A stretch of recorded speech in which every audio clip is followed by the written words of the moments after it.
perkembangan memberikan gambaran tentang perubahan organisme dari bentuknya yang paling sederhana hingga terbentuk individu yang lengkap. Secara sederhana, perkembangan organisme bisa dibagi menjadi beberapa tahapan, mulai dari gametogenesis, pembentukan gamet, termasuk spermatogenesis dan oogenesis, hingga pematangan gamet-gamet tadi. Nah, gamet yang matang kemudian akan melebur membentuk sigot. Nah, sigot inilah yang kemudian akan memperbanyak diri dengan mitosis yang tidak biasa, yang disebut dengan cleavage. Nanti kemudian sigot itu akan memperbanyak diri dengan cara seperti tadi, sehingga terbentuk embrio tahap morula, blastula, hingga tahap gastrula. Gastrula sendiri adalah embrio yang telah memiliki lapisan-lapisan germinal. Nanti interaksi antar lapisan germinal pada gastrula ini akan menyebabkan terbentuknya organ-organ tubuh. Proses pembentukan organ-organ tubuh tadi disebut dengan organogenesis. Nah, organ tubuh yang telah terbentuk akan bertumbuh, bertambah ukurannya hingga bentuk dewasanya akan tercapai. Nah,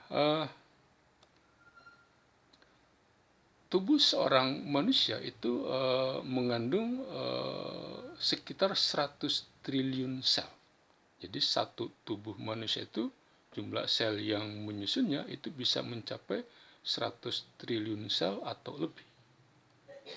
Nah,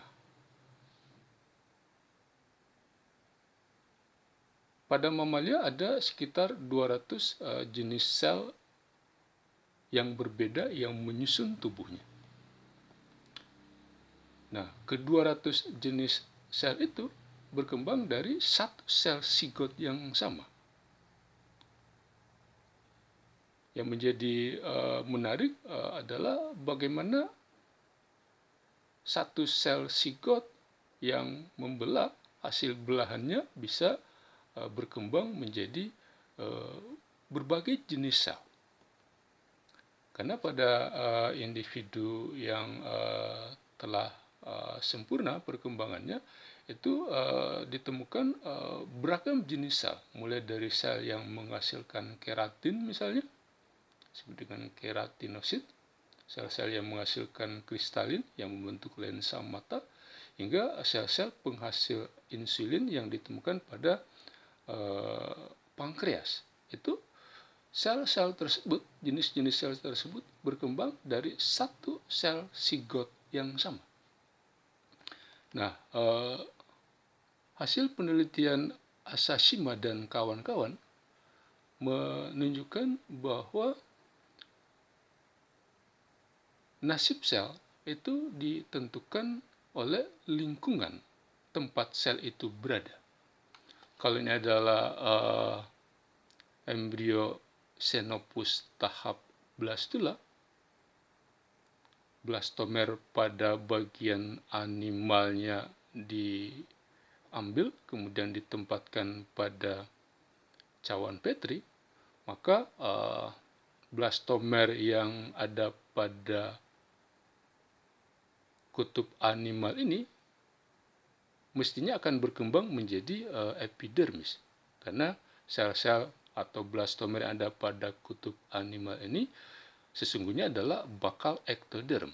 Jadi ektoderm itu memiliki dua nasib, bisa menjadi epidermis, bisa menjadi sel-sel saraf. Nah, kalau blastomer pada kutub animal ini ditempatkan pada lingkungan yang berbeda dari sebelumnya, maka bakal ektoderm yang mesti menjadi epidermis ini akan mengubah arah perkembangannya. Nasibnya akan berubah. Bergantung konsentrasi aktifin yang terdapat di sekitar bakal ektoderm ini. Dan misalnya lihat kalau bakal ektoderm ini ditempatkan dalam medium yang mengandung aktifin 1 nanogram per mili, maka bakal ektoderm ini tidak akan berkembang menjadi epidermis, tapi dia akan berubah menjadi sel otot.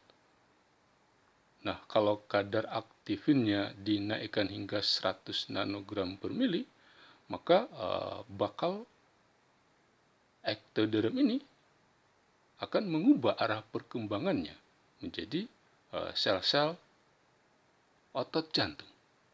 Artinya apa? Nasib sel itu ditentukan oleh lingkungan tempat sel itu berada. Itu hasil penelitian Asashima dan kawan-kawan pada embrio Xenopus yang berada pada tahap blastula. Nah, cerita ini mungkin akan berbeda kalau blastomer yang diberi perlakuan itu diambil dari embrio yang tahap perkembangannya berbeda. Misalnya blastula lanjut diambil blastomernya kemudian diberi perlakuan yang berbeda. Nah, proses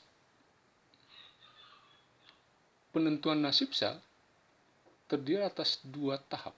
Ada tahap spesifikasi, ada tahap determinasi. Spesifikasi sendiri adalah proses penentuan nasib sel yang masih labil. Jadi nasib sel yang ditentukan melalui proses spesifikasi itu masih labil, masih bisa berubah. Jadi satu sel disebut telah terspesifikasi kalau nasibnya masih bisa berubah. Tapi kalau determinasi itu nasib sel tersebut sudah stabil. Jadi apapun lingkungan tempat dia berada, nasibnya tidak akan berubah sama sekali. Artinya sel itu sudah terdeterminasi, nasibnya sudah stabil, tidak akan berubah lagi meskipun lingkungan tempat embrio itu berkembang diganti dengan lingkungan yang berbeda dari sebelumnya. Spesifikasi ada 3 jenis, ada spesifikasi otonom. Ini terjadi pada sebagian besar invertebrata. Kemudian ada spesifikasi kondisi, conditional specification. Ini terjadi pada vertebrata dan beberapa invertebrata. Dan spesifikasi yang lain adalah cytoplasmic localization. Ini terjadi pada sebagian besar insekta. Nah, spesifikasi otonom itu terjadi pada embrio invertebrata seperti moluska, annelida, termasuk tunicata. Spesifikasi otonom ini terjadi karena determinan morfogenetik yang berbeda, termasuk protein-protein atau messenger RNA tertentu, itu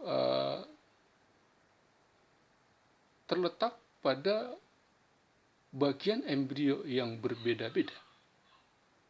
Kalau Anda misalnya lihat gambar ini adalah embrio tunicata tahap 8 sel. Nah, ketika embrio masih dalam tahap yang sangat awal,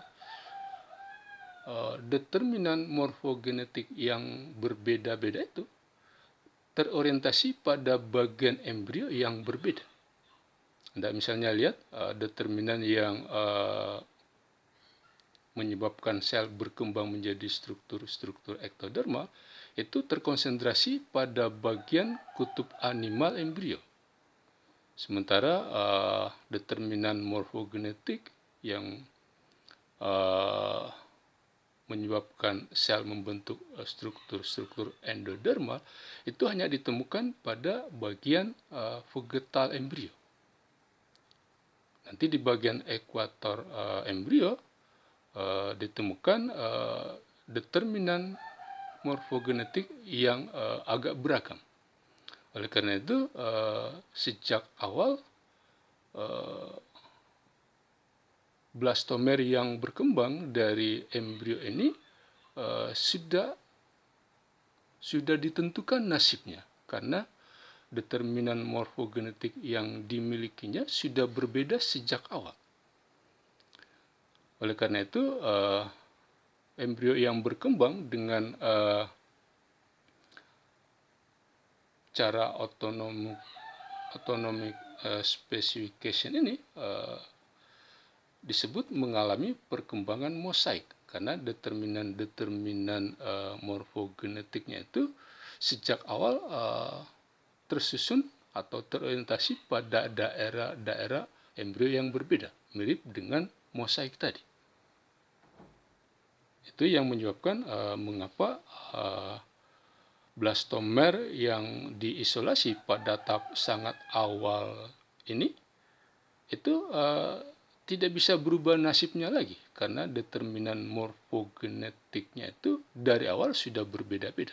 Ini misalnya sel A42, kalau diisolasi kemudian dibiarkan tumbuh, dia hanya akan membentuk struktur-struktur ektodermal saja. Tidak akan membentuk struktur-struktur endodermal misalnya, karena dia tidak punya determinan morfogenetik selain determinan ektoderm tadi. Nah, yang lain adalah cytoplasmic localization. Cytoplasmic localization ini terjadi pada sebagian besar serangga. Nah, sama dengan tunicata yang berkembang dengan menggunakan autonomous specification, pada serangga juga ada lokalisasi determinan morfogenetik. Jadi embrio pada bagian yang berbeda akan melokalisasi determinan morfogenetik yang berbeda. Kalian adalah telur serangga, ini adalah bagian anterior, ini adalah bagian posterior, maka pada bagian anterior terlokalisasi atau terkonsentrasi messenger RNA bicoid dan hanya ditemukan pada bagian ini, tidak ditemukan pada bagian telur yang lain. Sementara pada bagian paling posterior terkonsentrasi messenger RNA nanos. Ini adalah nukleusnya, nukleus dari sel telur yang sudah matang ini. Nah, kalau sel telur ini dibuahi, maka nukleusnya ini akan memperbanyak diri, akan terjadi nukleokinesis. Nah, nukleokinesis ini menyebabkan jumlah nukleus yang ada di dalam embrio ini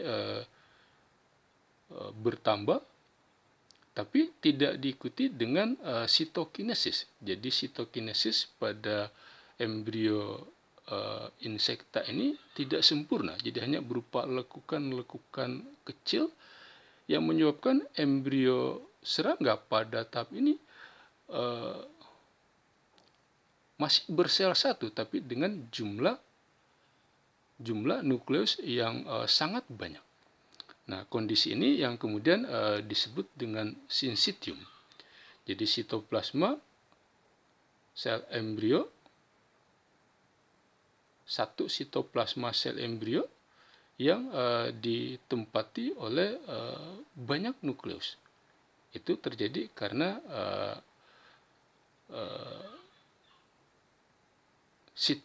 nukleokinesisnya tidak diikuti dengan sitokinesis yang sempurna. Nah, ini yang disebut dengan syncytium. Nah, kalau kemudian dari awal sudah terjadi lokalisasi messenger RNA yang berbeda pada bagian anterior dan posterior, Maka ketika messenger RNA itu ditranskripsi, maka kemudian messenger proteinnya itu akan bermigrasi ke arah yang berbeda. Protein yang ditranskripsi oleh messenger RNA bicoid yang ada pada bagian anterior itu akan bergerak ke arah posterior. Sementara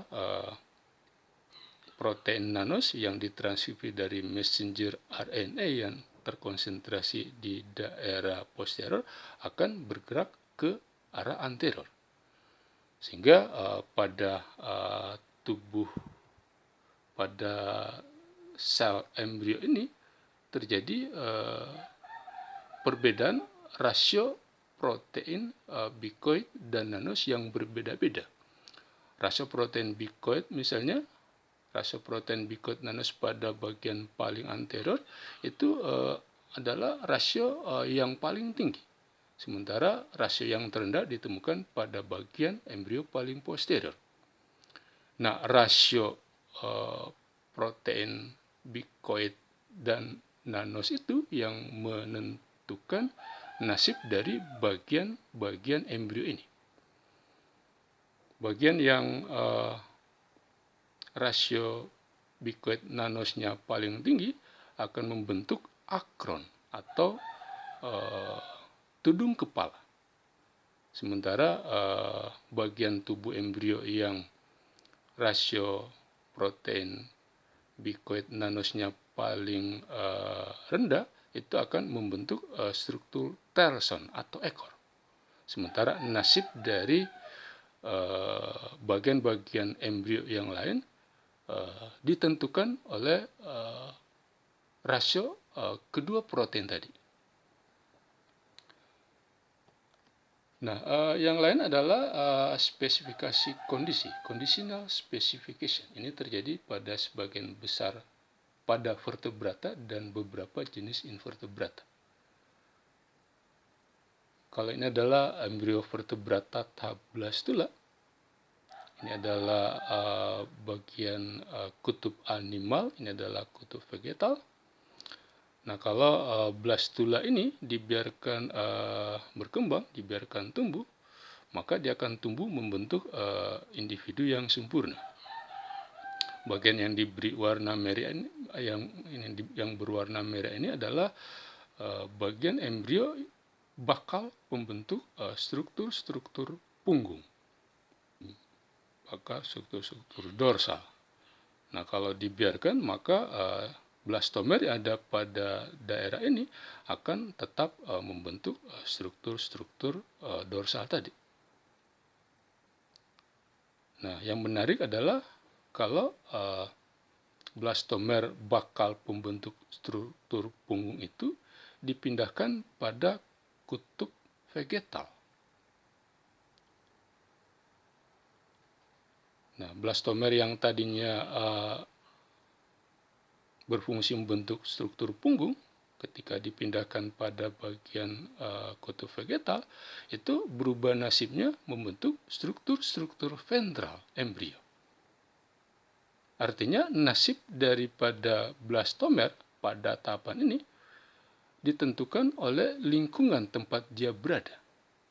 Kalau dia berada di lingkungan yang mendukung dia untuk membentuk struktur punggung, dia akan membentuk struktur punggung. Tapi kalau dipindahkan ke daerah lain yang tidak mendukung pembentukan struktur punggung itu, dia akan berubah nasibnya.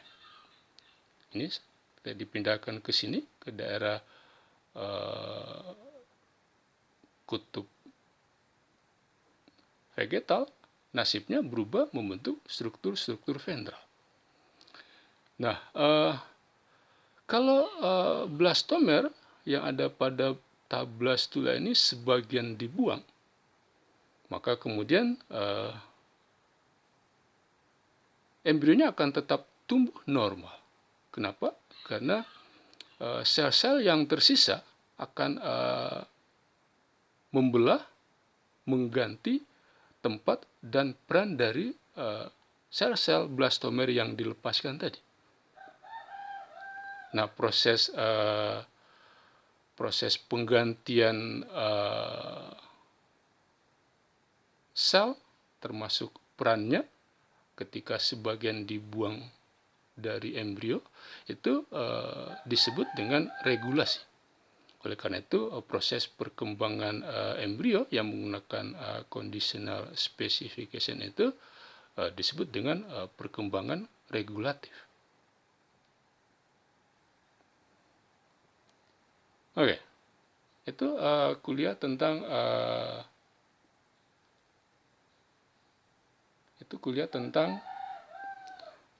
prinsip-prinsip dasar perkembangan hewan. Terima kasih.